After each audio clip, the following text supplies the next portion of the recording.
जय Hind everyone. 75 day hard practice challenge for Agniveer army exam 2024। आज है आप लोग का 24वां दिन और इसमें आप लोग को हूबहू एग्जाम की तरह प्रैक्टिस सेशन होने वाला है। जैसे कि आप लोग को जीके जीएस का प्रैक्टिस सेशन होगा और हूबहू एग्जाम की तरह होगा रियल एग्जाम। और इसमें भी आप लोग को 15 प्रश्न जीके का और 15 प्रश्न जीएस को देखने को मिलेगा। और मैं बता दूं, इस प्रैक्टिस सेशन में आप लोग को प्रीवियस ईयर प्रश्न प्लस में लेटेस्ट प्रश्न दोनों इंक्लूड करके प्रैक्टिस कराया जाएगा, ताकि आप लोग को एग्जाम को क्रैक करने में कोई भी तकलीफ ना हो। तो ऐलान है सिलेक्शन का और इस बार आखिरी बार रहेगा। आप लोग को टाइम बता दे तो 30 मिनट का टाइम रहता है और पूरा मार्क 60 नंबर का रहता है। तो चलिए अगर तैयार हो जाइए कॉपी कलम लेकर और चलते हैं पहले प्रश्न से, जो कि स्क्रीन पर आ चुका है। आपका पहला प्रश्न, हर प्रश्न के साथ इंपॉर्टेंट पॉइंट भी देखने को मिलेगा, जो कि आप लोग के लिए बोनस दिया जाता है ओपी आर्मी क्लासेस से। तो किस देश का पैगोडा की भूमि कहा जाता है? बताइए इसका सही आंसर। किस देश को पैगोडा की भूमि कहा जाता है? Myanmar, Thailand, Sri Lanka, Cambodia. आप लोग को हर प्रश्न का आंसर बताना अनिवार्य है, क्योंकि practice is more perfect than for any examination. तो फोकस ऑन 1 by 1 प्रश्न, 1 by 1 क्वेश्चन। चलिए बताइए इसका सही उत्तर। इसका जो करेक्ट आंसर होगा माय डियर फ्रेंड्स, जो आप लोग का म्यांमार है, इसका राइट आंसर है। पैगोडा की भूमि म्यांमार को कहा जाता है। और इस प्रश्न से इंपॉर्टेंट हम लोग कुछ इंपॉर्टेंट पॉइंट देखेंगे, जो कि बहुत ज़्यादा एग्जाम के अकॉर्डिंग हेल्पफुल रहता है। तो इंपॉर्टेंट पॉइंट में देखिए, आप लोग को बता दें कि उपनाम और देश दिया रहता है। तो पकौड़ों की भूमि तो म्यांमार आज आपने सीख लिया, अगर नहीं पता है तो प्रैक्टिस में आगे क्वेश्चंस पूछ दे इंडियन आर्मी के एग्जाम में आप लोगों की सफ़ेद हाथियों का देश किसे कहा जाता है, तो आप लोग को याद रखना है थाईलैंड। और फिर पूछ दे आप लोगों की पूर्व का मोती कौन सा देश को कहा जाता है, तो ये श्रीलंका है। चीनी का कटोरा पूछ दे किस देश को कहा जाता है, तो क्यूबा देश को कहा जाता है। हजारों झीलों की भूमि किस देश को कहा जाता है, तो फिनलैंड देश को कहा जाता है। और माय डियर फ्रेंड्स आगे और देख लीजिए, उगते हुए सूरज का देश किसे कहा जाता है, तो जापान को कहा जाता है। और ये वाला जो प्रश्न है पूछा गया प्रश्न है, ये वाला भी पूछा गया प्रश्न है। इसी टाइप से आप लोग को ये इंपॉर्टेंट पॉइंट देता हूँ कि बहुत ज़्यादा हेल्पफुल रहता है आप लोग को प्रैक्टिस के साथ साथ। तो टेंशन ना लीजिए, बस प्रैक्टिस को लास्ट तक अटेंड कीजिए, बहुत कुछ लेकर जाने वाले हैं इस 30 मिनट के अंदर। सेकंड नंबर प्रश्न आपके स्क्रीन पर आ चुका है। सेकंड नंबर प्रश्न आप लोग देखिए कि फुटबॉल की प्रत्येक टीम में खिलाड़ियों की संख्या कितनी होती है, ये पूछा गया प्रश्न है इंडियन आर्मी के जीडी में। और ये भी पूछा गया कि क्रिकेट टीम में कितने खिलाड़ियों की संख्या होती है, कबड्डी में कितने खिलाड़ियों की संख्या होती है, पोलो खेल में। तो इस टाइप का प्रश्न आता है, तो आप लोग को प्रैक्टिस में भी दिया गया है। बताइए इसका सही आंसर। आप लोग को ऑप्शन बता देते हैं, 10 दिया गया है, 11, 12, 8। बताइए इसका सही उत्तर। तो इसका जो करेक्ट आंसर होगा 11 होगा। फुटबॉल के खिलाड़ियों की संख्या कितनी होती है? 11 होती है। और क्रिकेट की तो 11 ही होती है, याद रखिएगा आप लोग। चलिए तीसरा नंबर प्रश्न अब चलते हैं। तीसरा नंबर प्रश्न आपके स्क्रीन पर आ चुका है। आप लोग थोड़ा ध्यानपूर्वक प्रैक्टिस को लगाइएगा, कॉपी कलम लेकर ही बैठे रहिएगा। जो राइट है राइट कीजिएगा, क्योंकि स्कोर लास्ट में बताना बहुत ज़्यादा नेसेसरी है। पानीपत की दूसरी लड़ाई 15 नवंबर 1556 ईस्वी में हुआ था। तो निम्नलिखित में से किसके बीच हुई थी, ये बताना है आप लोग को। ये तो पता है कि पानीपत की दूसरी लड़ाई 15 नवंबर 1556 में हुई थी, लेकिन किसके किसके बीच हुई थी ये बताना है इस प्रैक्टिस सेशन के क्वेश्चंस में। अकबर और हेमू, या राजपूत और मुगल, या बाबर और इब्राहिम लोदी, या सिकंदर और आदिल शाह। तो इसका जो सही आंसर होगा माय डियर फ्रेंड्स, आप लोग का अकबर और हेमू के बीच पानीपत की दूसरी लड़ाई हुई थी, जो कि 5 नवंबर 1556 ईस्वी में। इस प्रश्न से रिलेटेड हम लोग इंपॉर्टेंट पॉइंट को देखेंगे, जो कि आपके स्क्रीन पर आ चुका है। पानीपत का प्रथम युद्ध अगर आप लोग को याद नहीं है तो यहाँ इंपॉर्टेंट पॉइंट में याद कर लीजिए। 21 अप्रैल 1526 ईस्वी में बाबर एवं इब्राहिम लोदी के बीच हुआ था, जिसमें बाबर की जीत हुई थी। और मैं बता दूं कि यहाँ अकबर और हेमू में लड़ाई हुआ था, तो अकबर की जीत हुई थी, यह भी याद रखिएगा। पानीपत का जो तीसरी लड़ाई हुई थी 1761 ईस्वी में हुई थी, ये भी याद रखिएगा। अगर पूछ दे प्रश्न तो आप लोग इंपॉर्टेंट पॉइंट का जो बोनस दे रहे हैं, टाइपिंग करा रहे हैं, उसका लाभ उठाइए। चलिए 4 नंबर प्रश्न पर अपने शिवाजी महाराज से कुछ प्रश्न लिया गया है कि छत्रपति शिवाजी महाराज का राज्याभिषेक कहाँ हुआ था? रायगढ़, कलनौर, रायचूर, आगरा। इसका जो सही आंसर होगा रायगढ़ हो जाएगा, जो कि ऑप्शन नंबर ए आप लोग का सही आंसर है।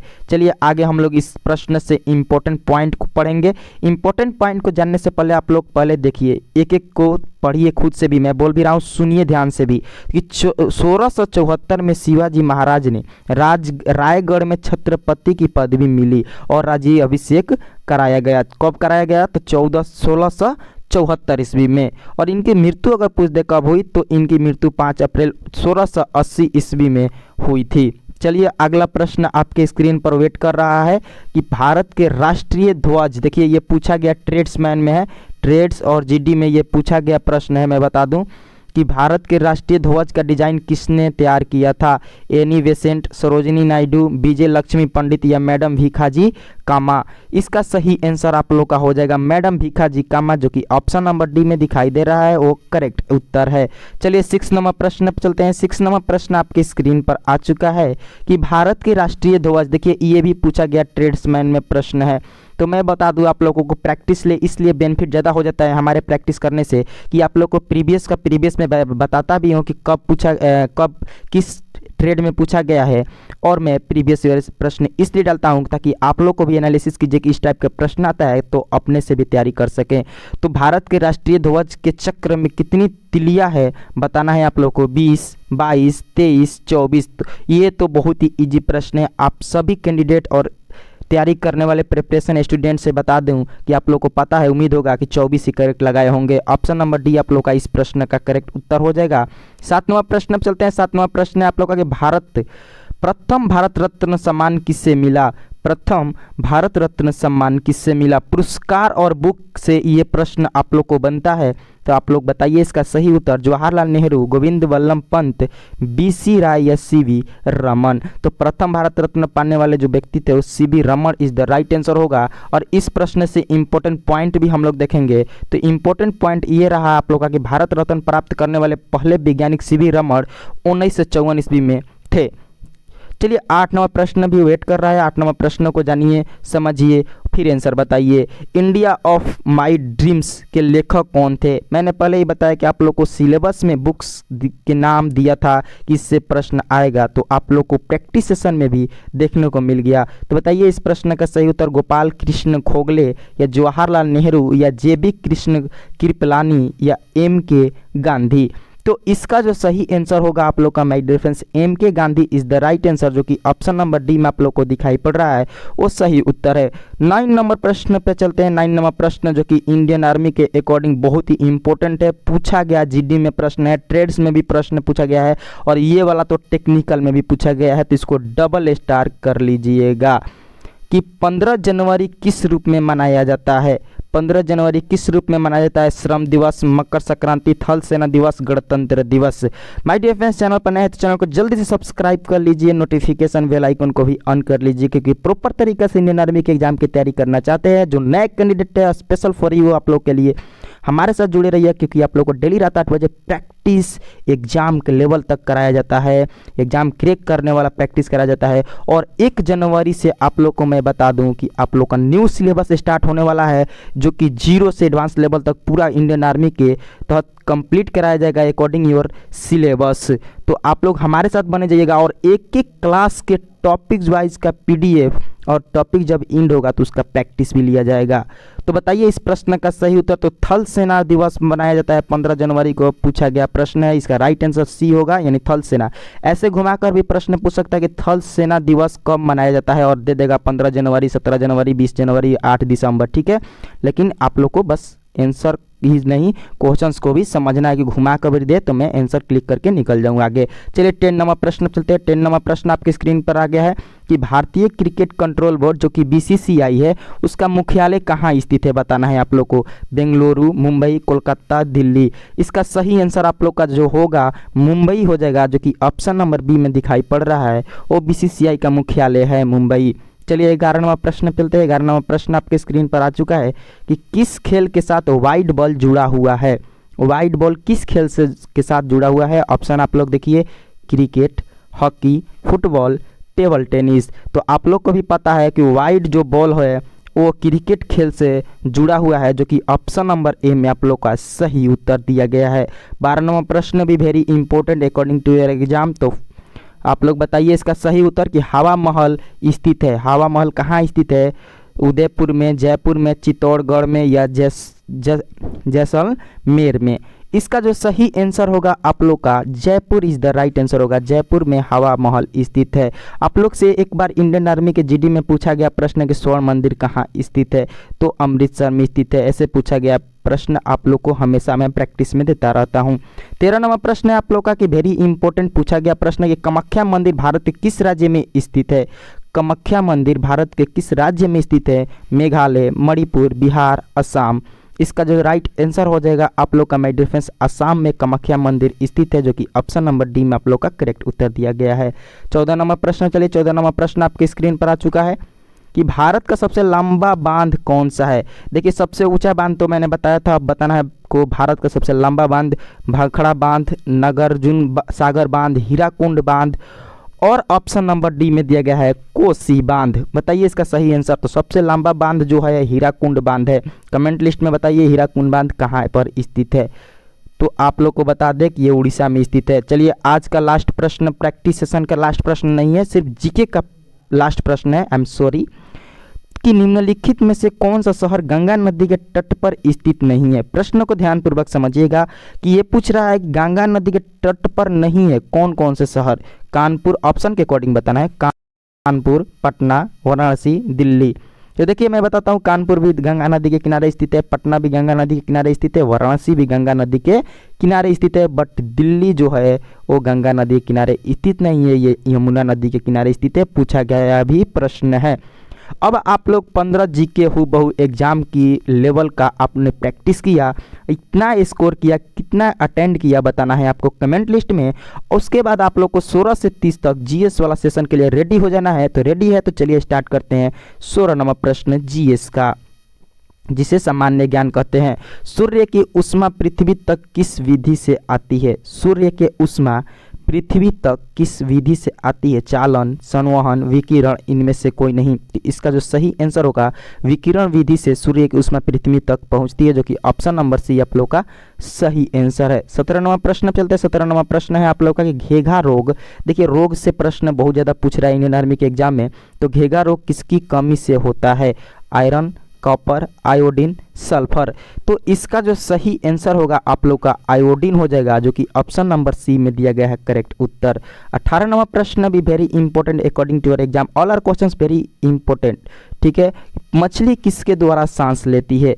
मछली किसके द्वारा सांस लेती है? फेफड़े, श्वास नली या ऑप्शन नंबर सी देखिए गलफड़े या नाक। तो आप लोग को भी पता है कि मछली जो सांस लेती है गलफड़े से लेती है, जो कि ऑप्शन नंबर सी में आप लोग का सही उत्तर दिया गया है।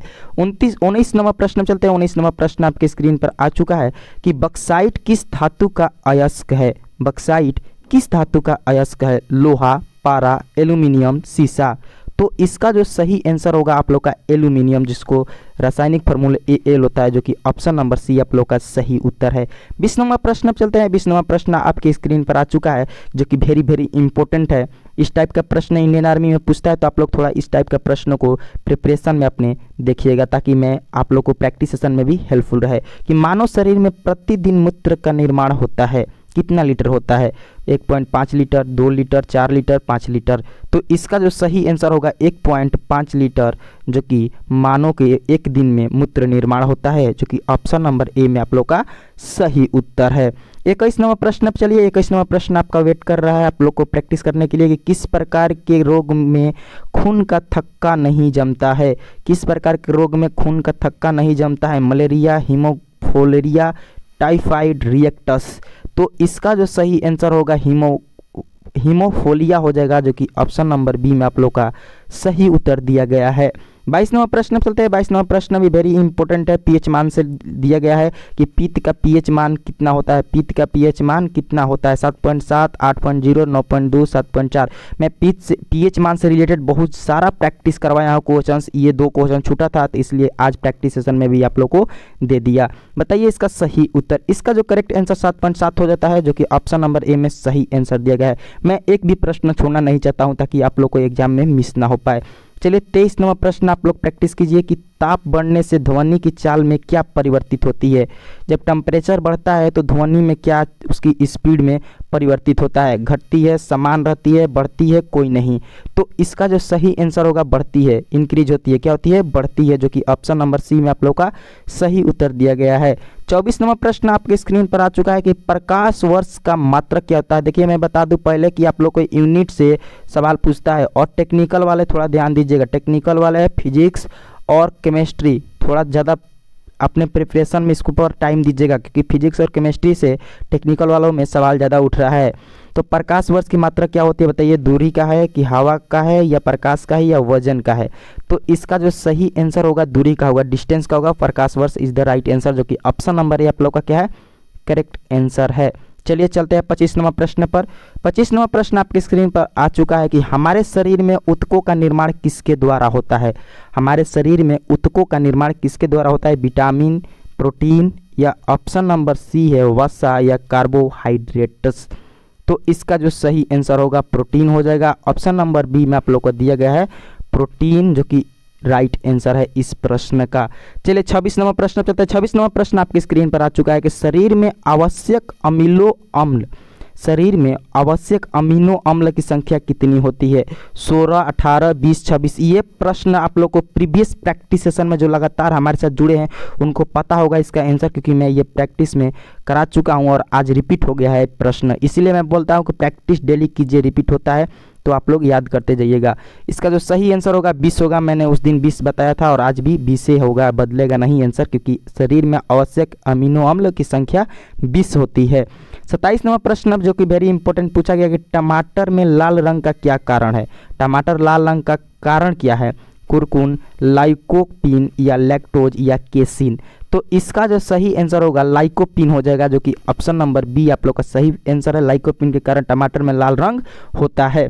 28 नंबर प्रश्न भी वेरी इंपॉर्टेंट है और इसमें बताऊंगा आप लोग को एक इंपॉर्टेंट पॉइंट, एक इससे प्रश्न भी बना है, पूछा गया भी है।